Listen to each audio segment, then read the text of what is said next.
દિલથી આવકારીએ છીએ। સાથે જ ભાવેશભાઈને વિનંતી કરું, પરમ પૂજ્ય ભાવેશભાઈને વિનંતી કરું કે તેઓ અહીં પધારેલા સૌ કથાના શ્રોતાઓને એમના ભાવથી, એમના હૃદયના ભાવથી આશીર્વચન આપે એવી પરમ પૂજ્ય શ્રી ભાવેશભાઈને વિનંતી।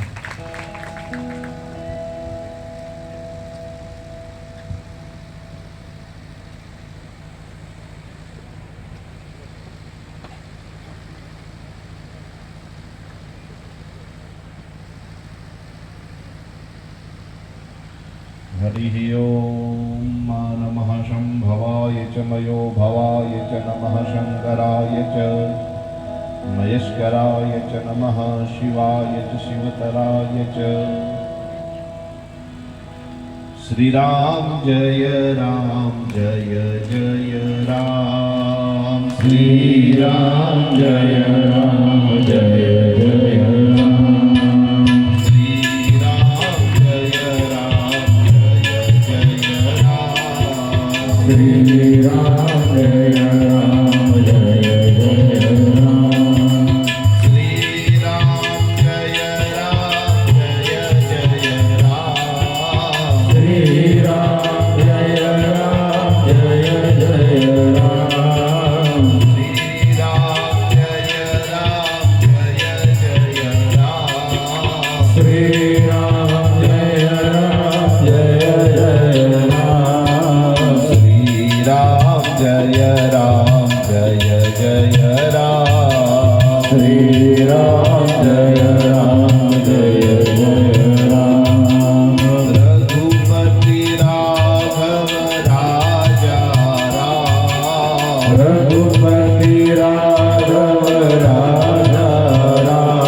નવા વર્ષના નવા દિવસોની અંદર નિમખલ જલારામ ધામની અંદર સાંઈ ચરિત્ર કથામૃતનું ગાન થઈ રહ્યું છે અને વ્યાસપીઠ ઉપર શ્રી સાંઈ શરણાનંદજી બેઠા હોય એટલે આનાથી મોટું ભાગ્ય મારું અને તમારું બીજું કોઈ હોય જ નથી। કારણ કે ભાગ્ય પ્રબળ હોય તો જ ભગવાનની કથા, ભગવાનનો સત્સંગ સાંભળવા મળે। કારણ કે તુલસીદાસજીએ તો સતીશભાઈ ત્યાં સુધી કીધું છે કે જેહી હરિ કૃપા અતિશય હોય, જેની ઉપર ભગવાનની અતિશય કૃપા થાય ત્યારે જ એને ઈશ્વરની કથા, ભગવાનનો સત્સંગ એનો લાભ મળતો હોય છે। આપણે બધા જ જાણીએ છીએ બિનુ સત્સંગ વિવેક ન હોય અને રામ કૃપા બિનુ સુલભ ન સોઈ। સત્સંગ વગર માણસના જીવનમાં વિવેક નથી આવતો અને ભગવાનની કૃપા વગર માણસને સત્સંગ નથી મળતો। મને ને તમને સત્સંગ મળ્યો છે એ જ સૌથી મોટી વાત છે અને એ જ સાંઈ બાબાની, જલારામ બાપાની આપણી ઉપર કૃપા છે।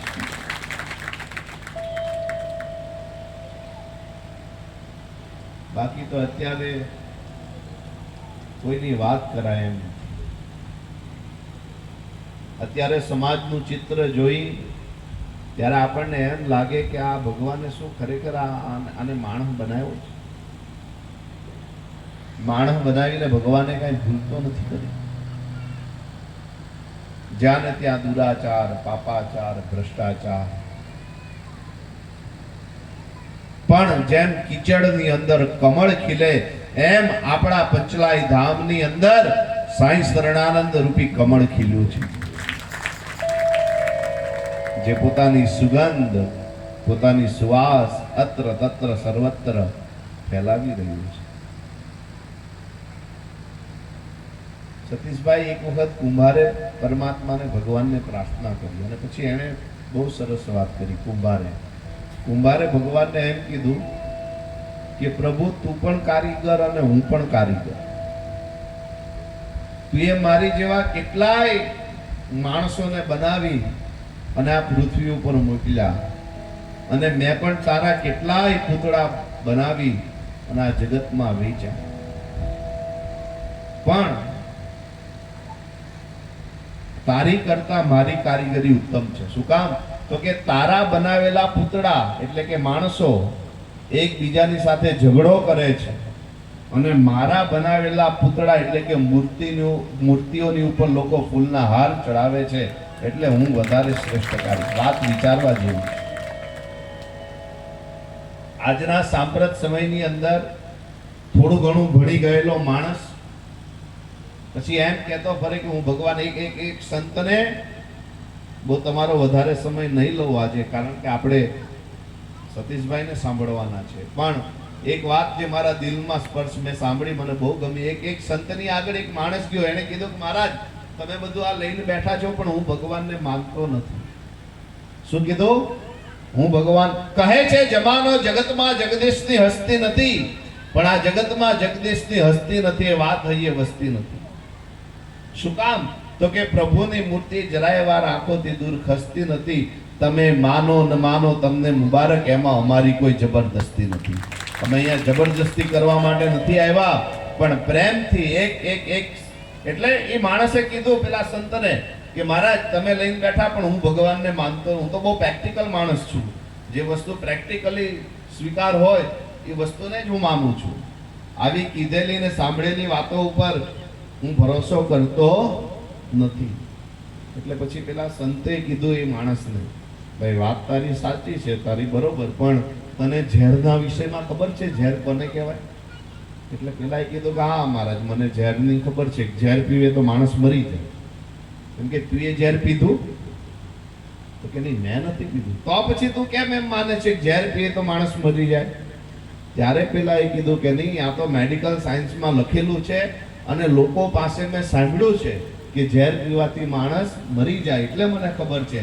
ત્યારે પેલા મહારાજે કીધું બસ એટલું જ સમજાવવા આવ્યો છું. અમે પણ અમારા રામાયણ ભાગવતની અંદર વાંચ્યું છે અને સંતો પાસેથી સાંભળ્યું છે કે ભગવાન છે, એટલે અમે ઈશ્વરની પાસે કહેવાનો મારો સુર એ છે. તમારો બહુ વધારે સમય નહીં લઉં, પણ સતીશભાઈ આજે અમે નીકળતા હતા ને, તો મારો દીકરો કે મારે પણ 2 શ્લોક બોલવા છે, તો જરા 2 મિનિટ હું એને આપીશ, અને પછી મારી વાણીને અત્યારે જ વિરામ આપું છું. અને મારો ચિરંજીવી દેવર્ષ, એને હું રિક્વેસ્ટ કરું છું કે દીકરા આવ, હું તારે જે બોલવું હોય તે બોલી જા. જય શ્રી કૃષ્ણ, જય શ્રી કૃષ્ણ. અક્રદંત મહાકાય સૂર્યકોટિ સમપ્રભ નિર્વિઘ્ન કુર્મે દેવ સર્વકાર્યેષુ સર્વદા. કલંકસ્ય કપિલો ગજકર્ણક લંબોદરશ્ચ વિકટ વિઘ્નનાશો વિનાયક નમ્રકેતુર્ગણાધક્ષ ભાગચક્ર ગજાનનો યાદશ્રેતાનિ નામાનિ યાગતેષુ યાદુપી વિદ્યારંભે વિવાહે ચ તવેશેને તમેતતા સંગ્રામે સંકટિશ્ચરવો સુન્નતસ્ય ન જાયતે શુક્રામ્બરમ બલમ દેવમ સુશીલવર્ણમ ચતુર્ભુજમ અતનમ જોનાથે સર્વ પાપનું ભાર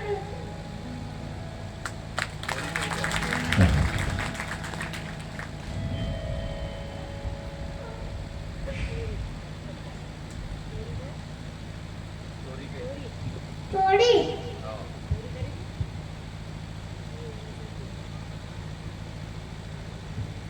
એક વાર છે ને એક દક્ષ રાજા હતા અને 1 2 3 4 5 6 7 8 9 10 11 12 છોકરીઓ હતી એમાંથી 13 છોકરીએ છે ને શિવાળે લગ્ન કર્યા ને પછી છે દક્ષ રાજાને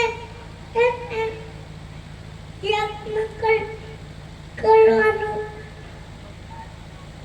યજ્ઞ કર્યો દક્ષ રાજાએ ને એમાં બધા સાધુ સંતો ને દેવી દેવતાને બોલાવ્યા ને પછી એ કૈલાસ ઉપરથી જતા હતા તો સતીએ કીધું આ લોકો ક્યાં જાય છે તો શિવે કીધું આ તારી પપ્પાની ઘરે જાય છે તો સતીએ કીધું કા તારા પપ્પાની ઘરે જાય છે એમ કે તારા પપ્પાએ એક યજ્ઞ રાખ્યો છે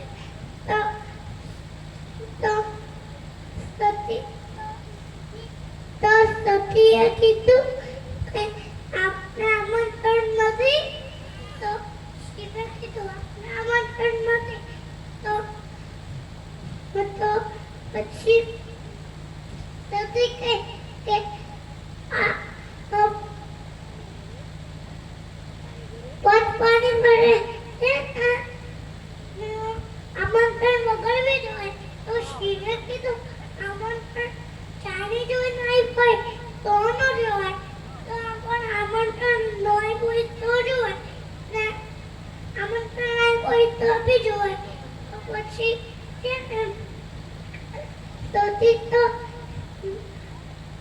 સતી તો આખી ગણને તેને કી પછી છે ને દક્ષ રાજાને ને સતીનો ઝઘડો પછી છે ને અંગૂઠામાંથી અગ્નિ નીકળી ને ભસ્મ થઈ ગયા ને પછી સમાચાર ને પછી સમાચાર શંકર ભગવાનને મળ્યા તો પછી એને વીરભદ્ર રૂપ લીધો ને જેને ક્રોધિત થઈ ગયા ને બધાને મારવા મળ્યા ને પછી તેમને બધા દેવી દેવતા સાધુ સંતો આવવા મળ્યા ને પછી છે ને પછી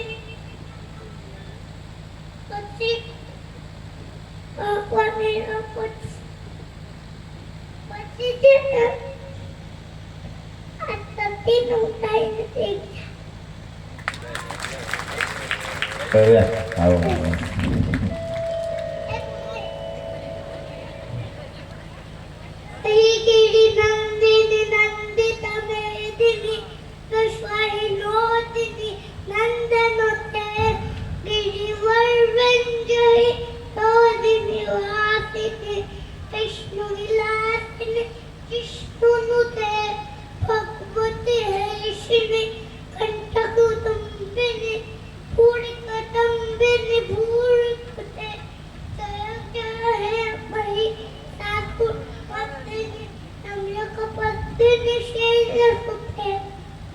તો એક વાર બટુક ભગવાનને પણ આપણે અરે બ્રાહ્મણ છે એટલે એમને પણ વંદન કરવું જ પડે પણ અમારું સદભાગ્ય કે આજે આપણને એમનું આટલાથી આટલું જ્ઞાન પણ સાંભળવાનું મળ્યું તો ખરેખર ખૂબ ખૂબ અભિનંદન આ છોકરાને કારણ કે વંશ પરંપરામાં ચાલતું આવેલું જ્ઞાન એ દેખાય આવે અને વિશેષમાં આવા સમર્થોના આશીર્વાદ અમારા પર રહે એવી એમ તો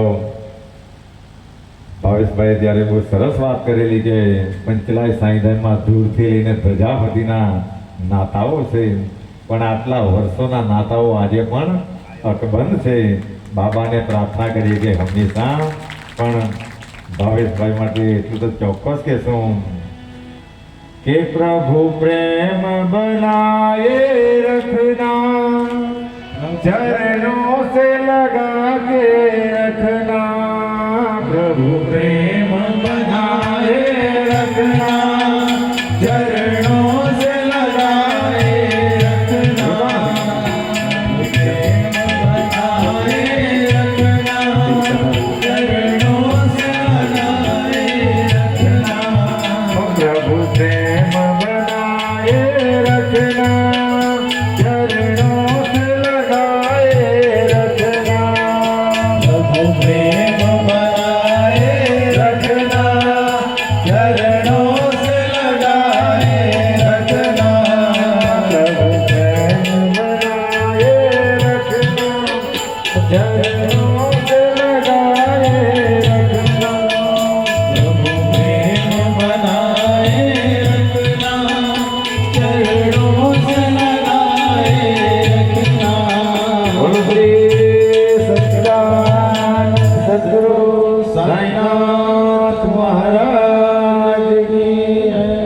હાલ તો આજે આપણી કથા સફળતાને પામી હું કામ કે એવું કહેવાય કે જ્યારે પણ કોઈ આવા સંતોના પગલાં થાય અને આશીર્વાદ મળે તો સાંઈ બાબાએ એ બ્રાહ્મણોને ખૂબ જ મહત્વ એ ચરિત્રની અંદર આપેલું કે મનુષ્યનો જન્મ મળવો અને તે પણ બ્રાહ્મણ કુળની અંદર મળવો તો એ સર્વોચ્ચ ગણવામાં આવું બાબાના ચરિત્રમાં લખેલું અને એમના આશીર્વાદ મળવા વિશેષ ભાગે એકવાર તાળીઓથી વધાવીએ એમને પ્રાર્થના કરીએ કે અમારા બધા ભક્તો પર આવો જ પ્રેમ રાખજો એવી એમના ચરણમાં પ્રાર્થના.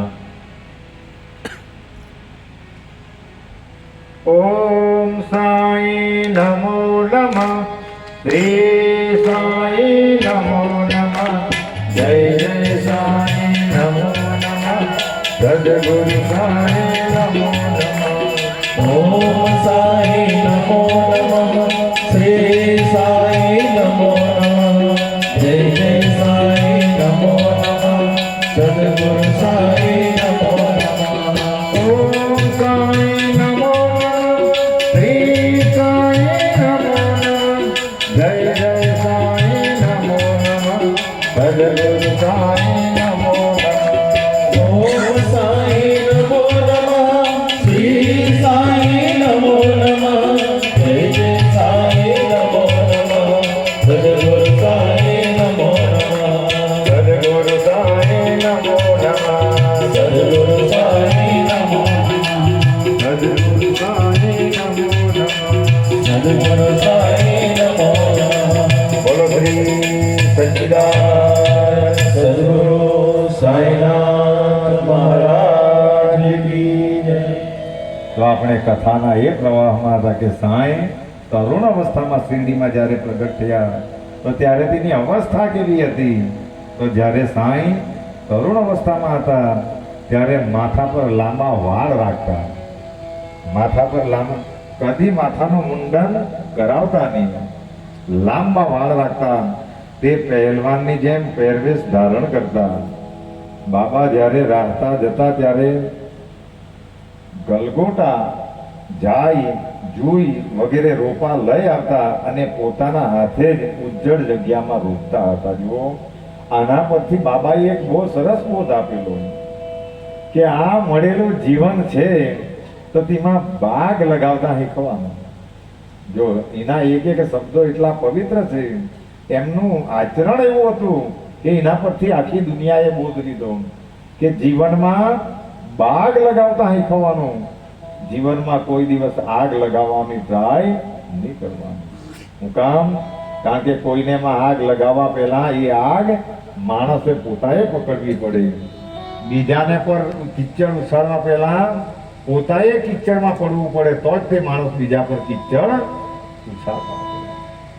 પણ સંતોએ અહીંયા એક બહુ સરસ વાત કરી કે લોકોના ઘરને જે આગ લગાવે, લોકોના ઘરોને જે આગ લગાવે એ જ્યારે પાપો છાપરે ચડીને પોકારે તો એક ને એક દિવસે પવન સામી ગતિમાં વહે અને એ જ આગ પોતાએ પકડેલી એ પોતાને ભસ્મીભૂત કરી નાખે.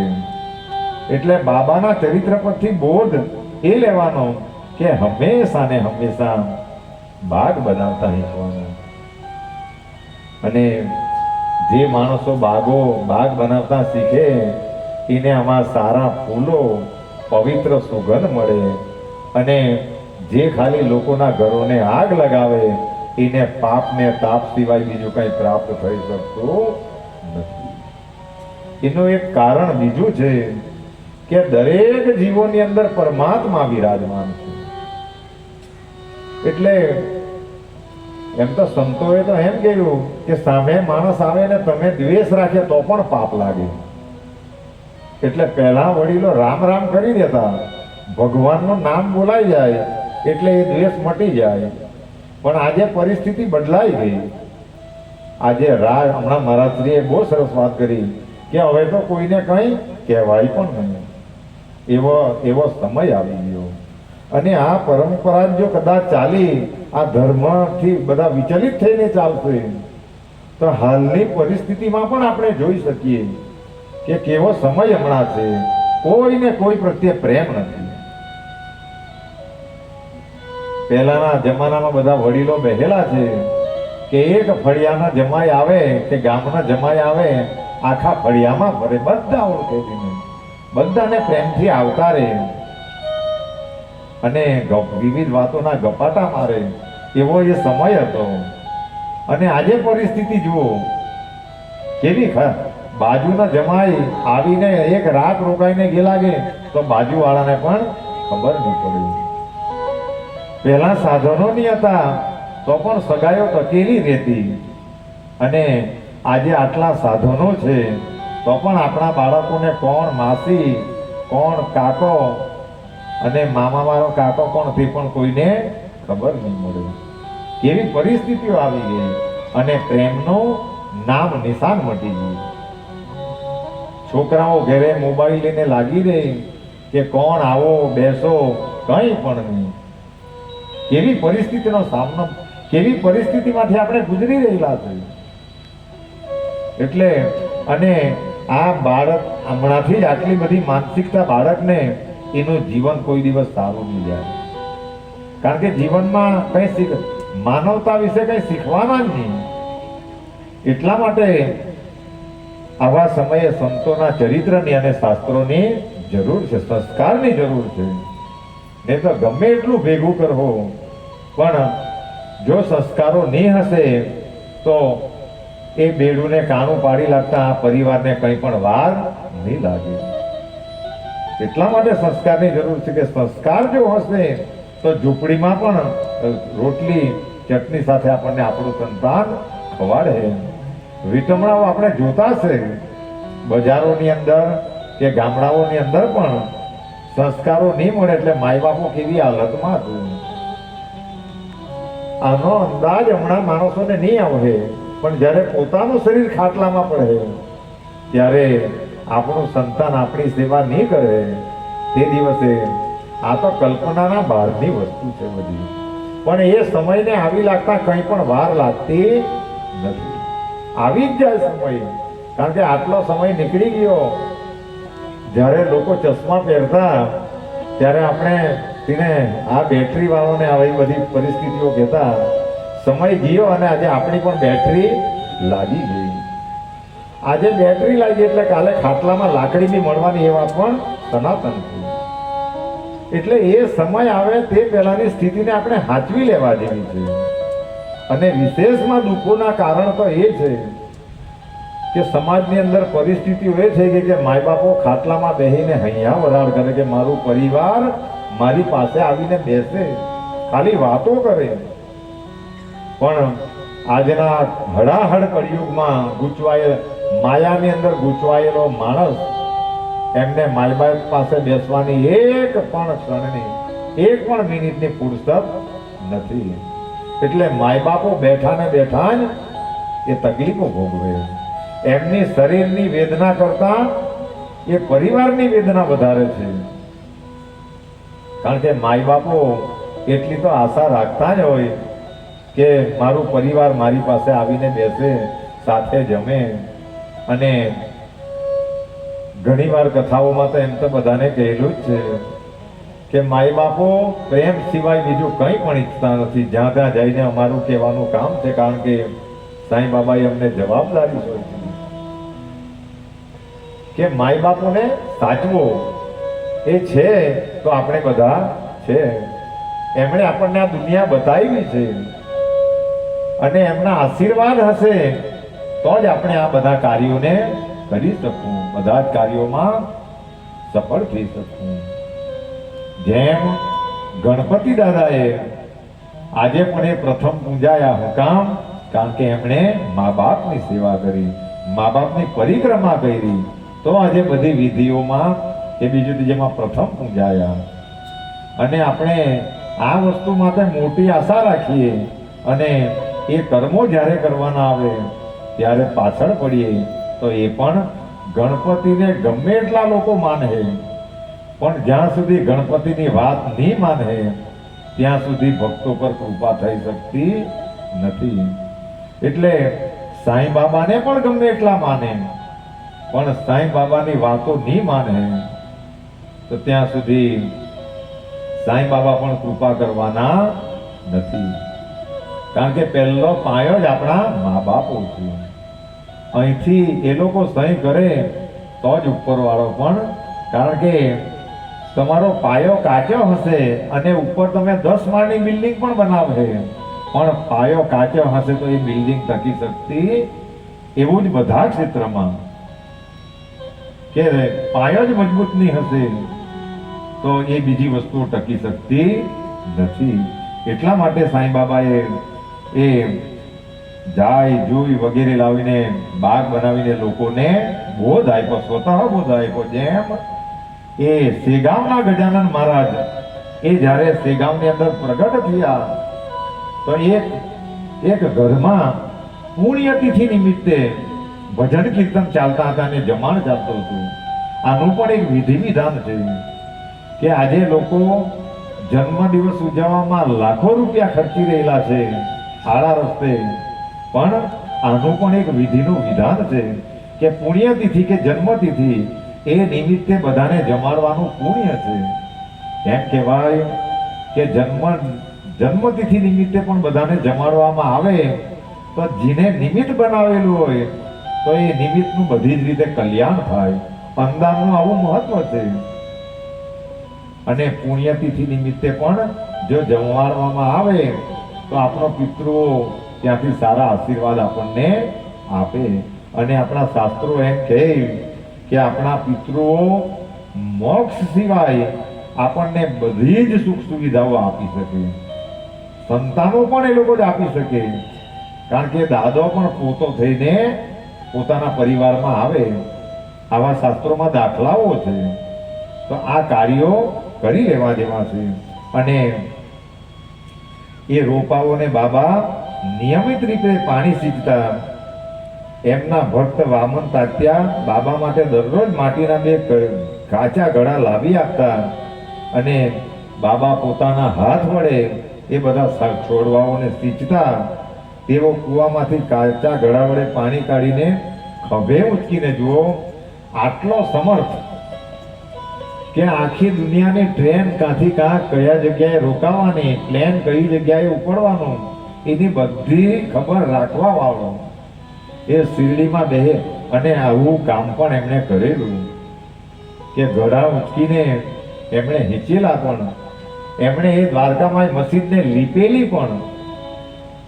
અને જ્યારે બધાને ખવડાવવાનું મન થાય ત્યારે બજારમાં જાતે પોતે ખરીદવા જાય અને જાતે પોતે રસોઈ બનાવીને આખા ઉકળતા પાણીમાં પોતાનો હાથ નાખીને એની અંદર હલાવીને ચેક કરી લે ચડ્યું છે કે કેમ. કેવી બાબાની લીલાઓ હતી. આના આટલો સમર્થ તે છતાં પણ કેટલી નમ્રતા અને કેવો વિવેક. મસ્જિદમાં એ જાતે લીપી કાઢતા અને એ ઘડા કાચા હતા એટલે જેવા હીંચીને મૂકે એવા એ ઘડા ફાટી જતા. તો આના પરથી પણ એમણે એ દુનિયાને બોધ આપ્યો કે આપણો પણ આ કાચો ઘડો છે, એ હાલીને ચાલી રહેલો છે, પણ એ ક્યારે ફૂટી જાય એનો પલનો પણ ભરોસો નથી. એટલે આપણે કદાચ એમ કરીએ કે ઘડાનું આયુષ્ય કેટલું, ઘડાનું આયુષ્ય એ નક્કી નહીં થાય, કારણ કે એકવાર હાથમાંથી છૂટી ગયો એટલે એનું આયુષ્ય પૂરું.